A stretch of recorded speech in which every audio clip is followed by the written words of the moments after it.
नमस्कार दोस्तों, स्वागत है हमारे चैनल जिज्ञासा। दोस्तों, आपने हमारे चैनल को सब्सक्राइब किया, ये हमारे लिए बड़ी खुशी की बात है और आप कर रहे हैं, ये भी बड़ी खुशी की बात है। हमारे चैनल के कुछ सब्सक्राइबर्स में से एक सब्सक्राइबर शिवानी जी हैं। आज उन्होंने हमसे एक प्रश्न पूछा था कि जो हमारी पृथ्वी है उस पर पानी कहाँ से आता है। शिवानी जी, मुझे बड़ी खुशी हुई कि आपने हमसे ये प्रश्न पूछा और आज मैं आपके प्रश्न का उत्तर देने की कोशिश करूंगी। तो शिवानी जी, आपने पूछा था कि पृथ्वी पर पानी कहाँ से आता है। इसका उत्तर ये है कि एग्जैक्टली क्या है कि पृथ्वी पर पानी आया कहीं से नहीं है, पृथ्वी पर तो पानी उपस्थित है। अब आप कहेंगे पानी उपस्थित है तो आया कहाँ से। हुआ क्या था, जब हमारी धरती बनी, जब हमारी अर्थ बनी, उस टाइम पर सन से धरती का टुकड़ा अलग हुआ और उस टाइम पर बहुत सारी गैसेस प्रेजेंट थी, जिसमें दो गैसेस मेनली थी, हाइड्रोजन और ऑक्सीजन।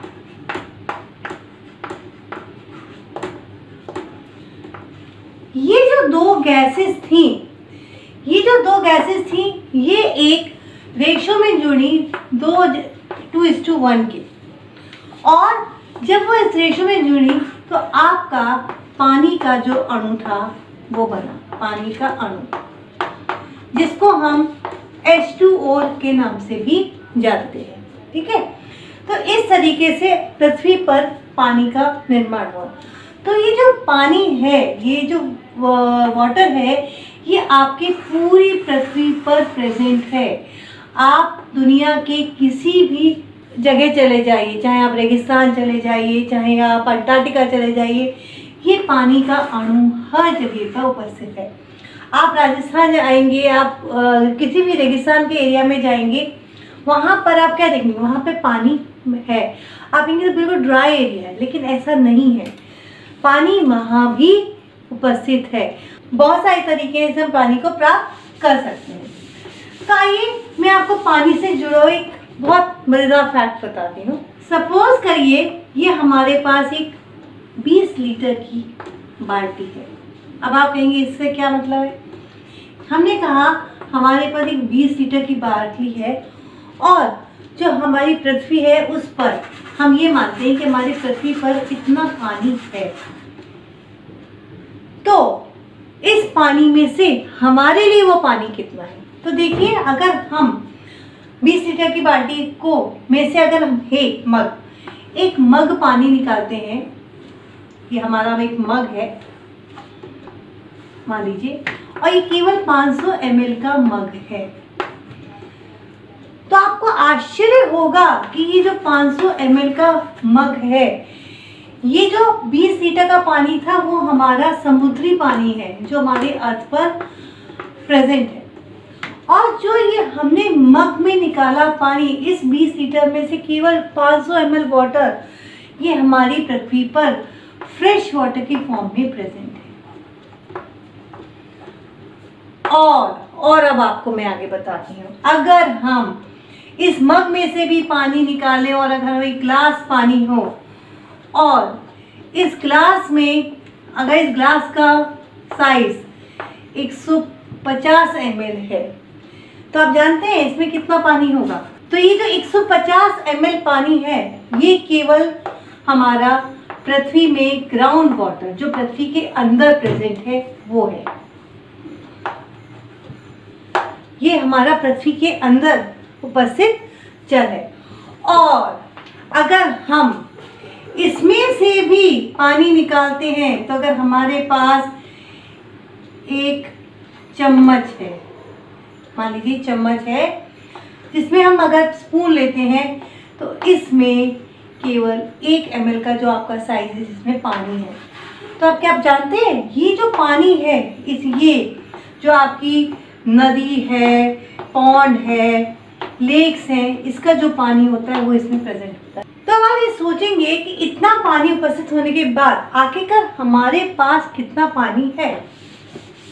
तो देखिए शिवानी जी, यहीं पर आपका आता है कि पृथ्वी पर पानी देखिए हर जगह है, कितना सारा पानी है। एक समुद्र से पानी आपका ग्राउंड में भी है, आपका अर्थ में भी है। अब आपके पास एक स्पून पानी है, देखिए एक स्पून पानी है हमारे पास, जो नदियों में तालाबों में उपस्थित है। इस 1 ml पानी में भी हमारा जो पानी है वो कई जगह इस्तेमाल होता है। वो हमारा कृषि में, हमारे इंडस्ट्रीज में और बहुत सारे जो फील्ड्स होते हैं, इवन जो हम भी इस्तेमाल करते हैं पानी पीने के लिए, धोने के लिए, इस्तेमाल करने के लिए, अलग अलग कामों के लिए, उन सब में केवल ये पानी जो है वो हमारे इस्तेमाल में आता है। तो आप जान गए होंगे कि जो हमारी पृथ्वी है जिसमें 70% वाटर प्रेजेंट है, उसमें से केवल 1% का भी 0.1% हम इस्तेमाल करते हैं, हमारी जो पृथ्वी है उस पर प्रेजेंट है। तो अब आप समझ सकते हैं कि क्यों हम जो होता है बार बार कहते हैं कि पानी को बचाना चाहिए, पानी को बचाना चाहिए, उसका कारण यही है। तो ये एक मज़ेदार फैक्ट था कि पृथ्वी पर इतना पानी है लेकिन केवल हमारे इस्तेमाल के लिए 0.1% है। जो भी देखा जाए तो वो कुछ भी प्रतिशत नहीं है और हम उसको क्या कर रहे हैं, बर्बाद कर रहे हैं।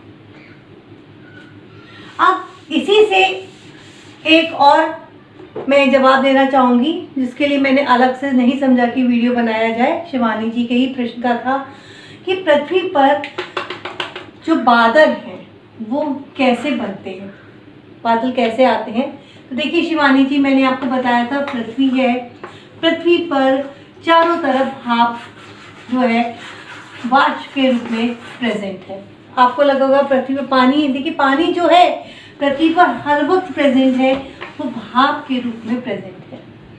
और क्या होता है, ये जो भाप है, जब पानी जब होता है, आपने वाटर साइकिल पढ़ा होगा, आपने पानी का चक्र पढ़ा होगा, देखा भी होगा। उसमें क्या होता है, जब नदियों से, तालाबों से पानी जो होता है वाष्पीकृत होकर ऊपर जाता है, वाष्पीकरण होता है, ऊपर जाता है, ऊपर जाकर क्या होता है, वो ठंडा होता है। ठंडा होकर वो पानी की छोटी छोटी बूंदों में बदल जाता है, जो हमारी पृथ्वी पर चारों तरफ उपस्थित होता है, हर वक्त उपस्थित होता है। लेकिन जब ऊपर जाता है तो ये पानी की बूंदें एक दूसरे के पास में आ जाती हैं, बिल्कुल पास में इकट्ठी हो जाती हैं, जो हमें बादल के रूप में दिखाई पड़ती है। और बादल कहीं से नहीं आते, बादल कहीं से नहीं आते हैं, यही पानी की बूंदें जब आपकी इकट्ठी हो जाती हैं तो क्या बन जाती हैं, बादल बन जाती हैं। और वो आपको बादल, तो ये बादल कहीं से नहीं बनते हैं, जो मई भाप है वो इकट्ठी हो जाती है, कंडेंस हो जाती है और एक बादल को बनाती है। और यही बादल, जब बादलों की बूंदें बहुत ज़्यादा इकट्ठी हो जाती है, बादल उस बूंद के भार को नहीं सहन कर पाते हैं, तो हमारी पृथ्वी पर वो बारिश के रूप में गिरते हैं। यही पानी का चक्र है। और बादल कहाँ से बने, इन्हीं पानी की छोटी छोटी बूंदों से बने। तो आशा करती हूँ कि मैंने शिवानी जी के प्रश्न का उत्तर देने की जो कोशिश की है वो समझ में आया होगा। आगे मैं ऐसे ही नई नई जानकारियों के साथ आप लोग के सामने आते रहेंगे हम लोग। हमारे चैनल को सब्सक्राइब करना मत भूलिएगा। धन्यवाद।